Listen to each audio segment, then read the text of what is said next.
शांति। आज 4 सितंबर 2024 की बाबा की साकार मुरली है।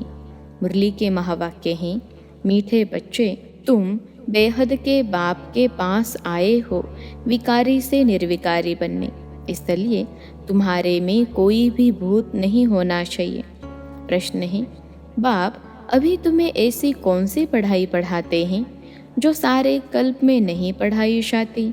उत्तर है, नई राजधानी स्थापन करने की पढ़ाई, मनुष्य को राजय पद देने की पढ़ाई इस समय सुप्रीम बाप ही पढ़ाते हैं।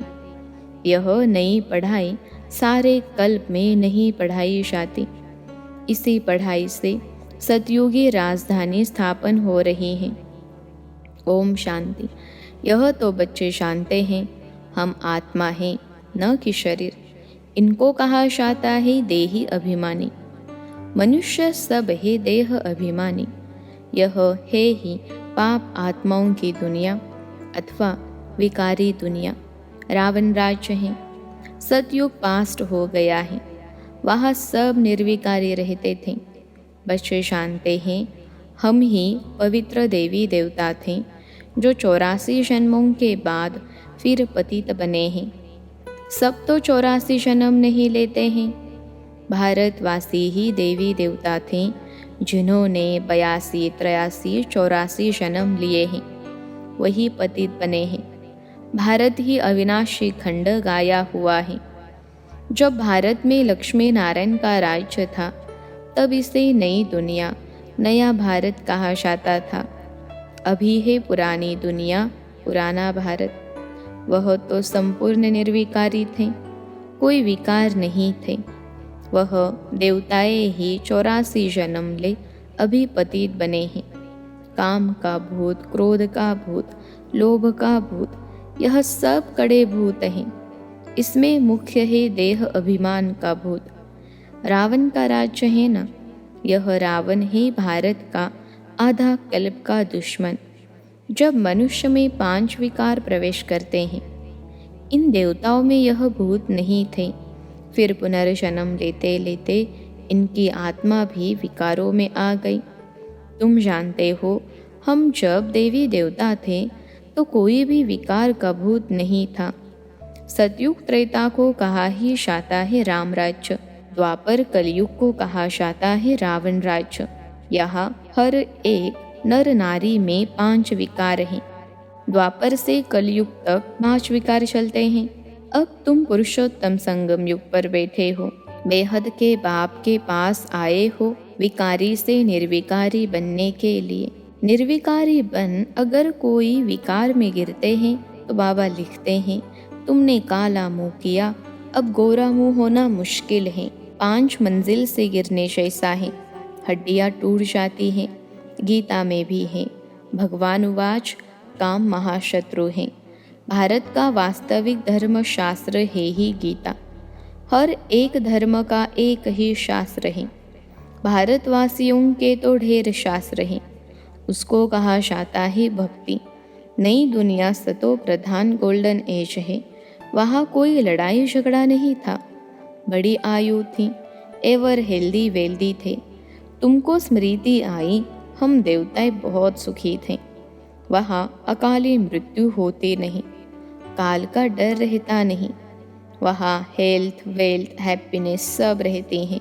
नर्क में हैप्पीनेस होती नहीं, कुछ न कुछ शरीर का रोग लगा रहता है। यह है अपार दुखों की दुनिया, वह है अपार सुखों की दुनिया। बेहद का बाप दुखों की दुनिया थोड़े ही रचेंगे। बाप ने तो सुख की दुनिया रची। फिर रावण राज्य आया तो उनसे दुख अशांति मिली। सतयुग है सुख धाम, कलयुग है दुख धाम। विकार में जाना गोया 1-2 पर काम कटारी चलाना।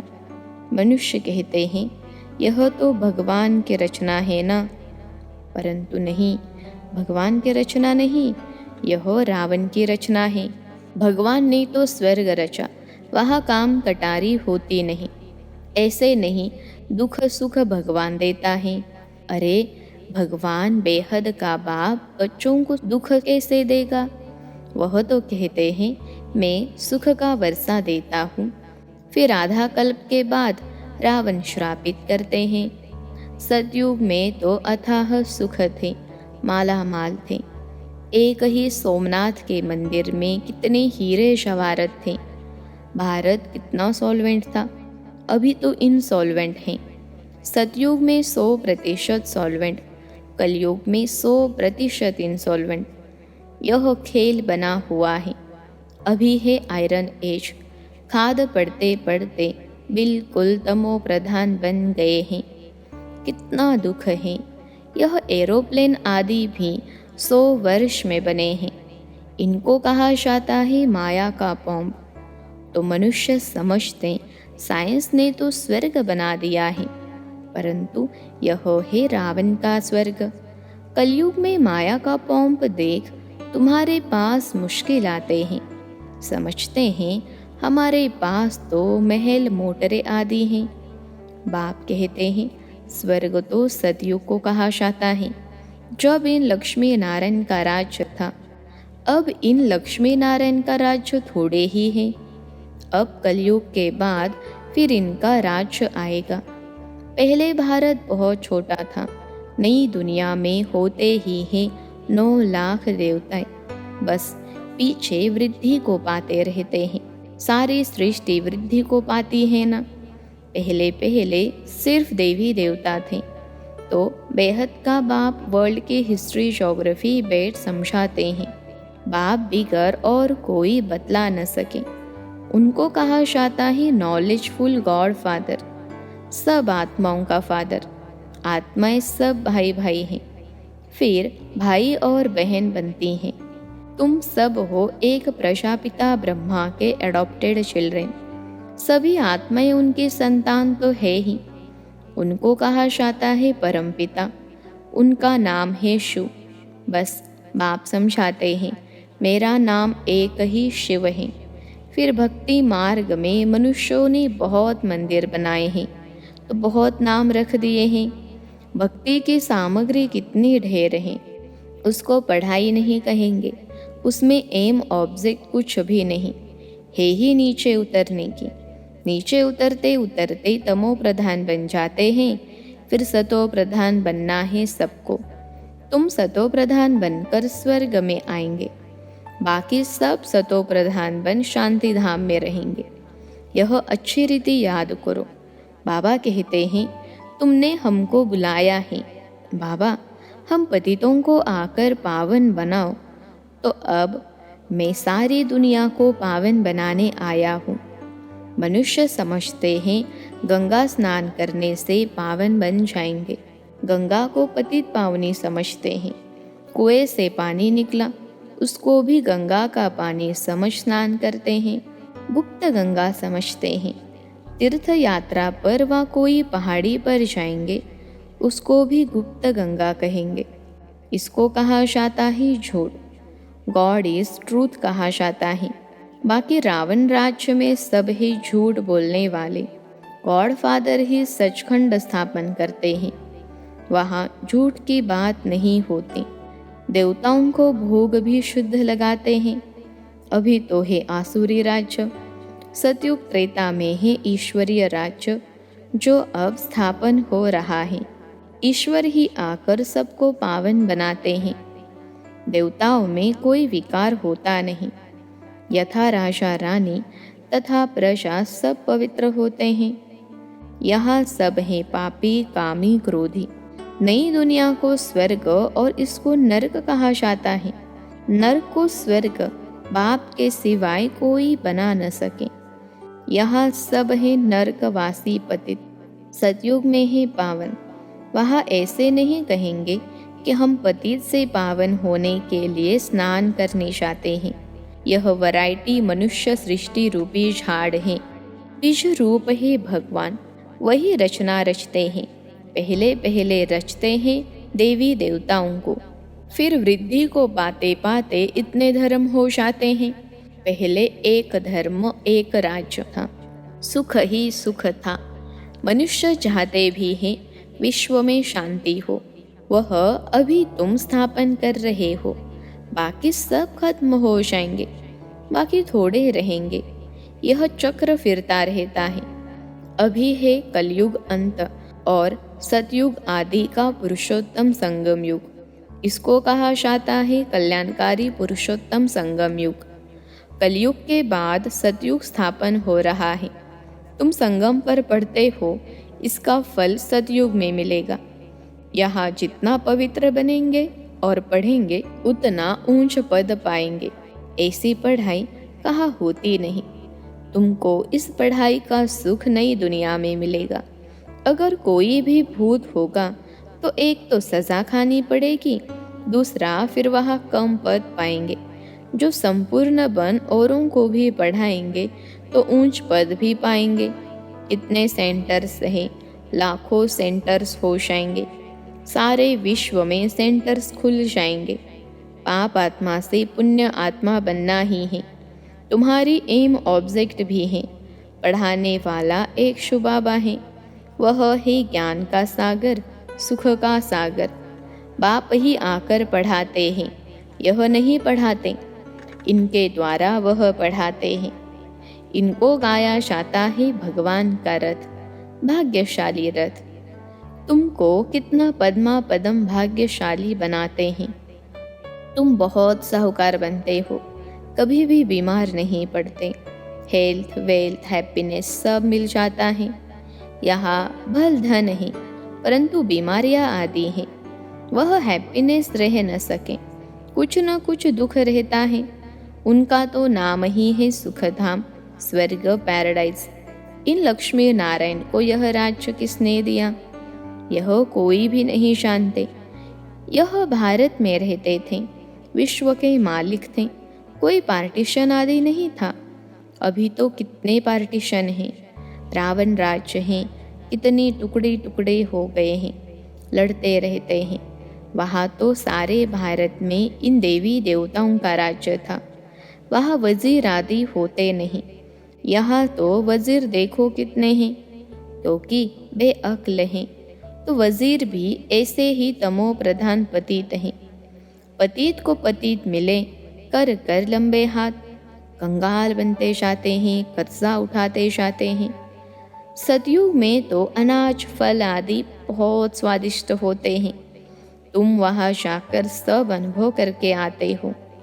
सूक्ष्म वतन में भी जाते हो तो स्वर्ग में भी जाते हो। बाप कहते हैं सृष्टि चक्र कैसे फिरता है।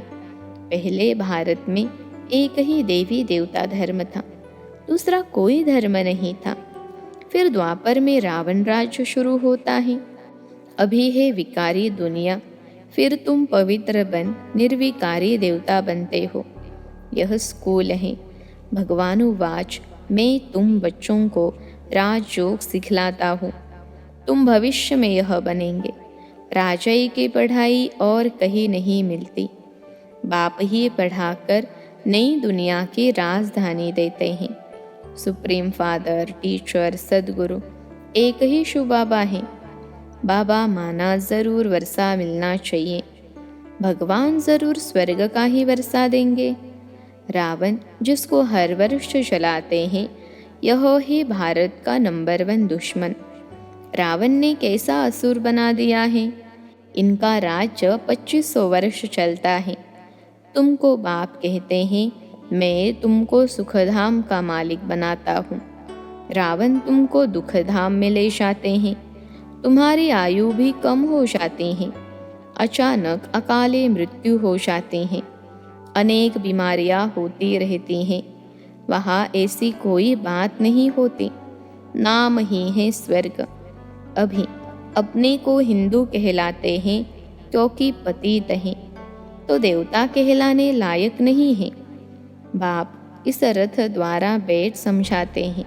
इनके बाजू में आकर बैठते हैं तुमको पढ़ाने, तो यह भी पढ़ते हैं।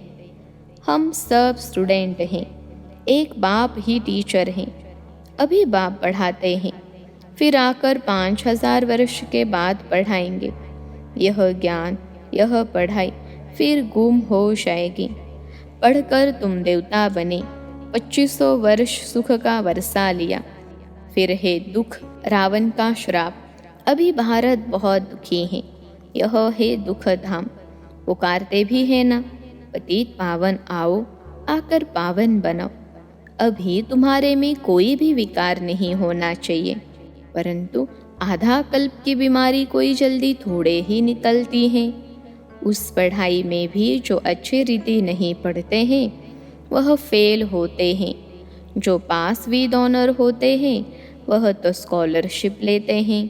तुम्हारे में भी जो अच्छी रीति पवित्र बन और फिर दूसरों को बनाते हैं तो यह प्राइज लेते हैं।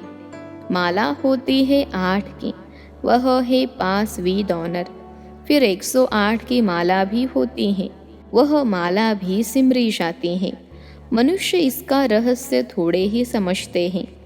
माला में ऊपर में फूल, फिर होता है डबल दाना मेरू। स्त्री और पुरुष दोनों पवित्र बनते हैं। यह पवित्र थे ना, स्वर्गवासी कहलाते थे। यही आत्मा फिर पुनर्जन्म लेते लेते अब पतित बन गई है। फिर यहाँ से पवित्र बन पावन दुनिया में जाएंगे। वर्ल्ड की हिस्ट्री ज्योग्राफी रिपीट होती है ना। विकारी राजाएं निर्विकारी राजाओं के मंदिर आदि बनाकर उन्हों को पूजते हैं। वही फिर पूज्य से पुजारी बन जाते हैं। विकारी बनने से फिर वह लाइट का ताज भी नहीं रहता है। यह खेल बना हुआ है। यह है बेहद का वंडरफुल ड्रामा। पहले एक ही धर्म होता है जिसको रामराज्य कहा जाता है, फिर और धर्म वाले आते हैं। यह सृष्टि का चक्र कैसे फिरता रहता है सो एक बाप ही समझा सकते हैं। भगवान तो एक ही हैं। अच्छा, मीठे मीठे सिखिलते बच्चों प्रति माता पिता बाप दादा का याद प्यार और गुड मॉर्निंग। रूहानी बाप की रूहानी बच्चों को नमस्ते। हम रूहानी बच्चों की सिखिलते रूहानी माता पिता बाप दादा को याद प्यार, गुड मॉर्निंग और नमस्ते बाबा नमस्ते। धारणा के लिए मुख्य सार। पहली पॉइंट है, स्वयं भगवान टीचर बनकर पढ़ाते हैं, इसलिए अच्छी रीति पढ़ना है। स्कॉलरशिप लेने के लिए पवित्र बनकर दूसरों को पवित्र बनाने की सेवा करनी है।